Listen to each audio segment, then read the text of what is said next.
on a quiet creek in the Niger Delta, the family home of Nigerian President Goodluck Jonathan. For the villagers of Otuoke in Bayelsa State, he's a hero. I'm very happy to have him as my own president, and it's for my praise, so I'm too happy.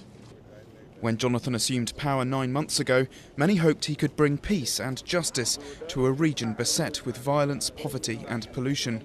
But this veteran Delta campaigner says nothing has changed. He who pays the piper dictates the tune. Jonathan is not serving the interests of the Niger Delta. He's serving the interests of the ruling class.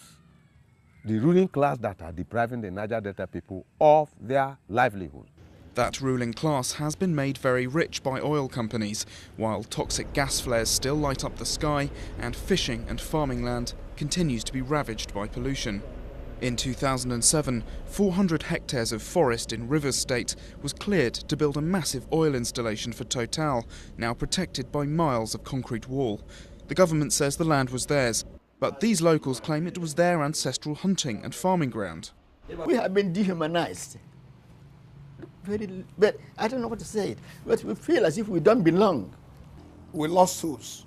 People died because Nigerian government loved the oil more than our lives. It wasn't possible to verify how this land deal came about, but a top presidential aide says Jonathan is spearheading real democracy and that's the Delta people's biggest weapon. In terms of good governance in the Niger Delta, when people's power triumph, then a clique will not be in a position to dictate what happens to the mass majority of the people.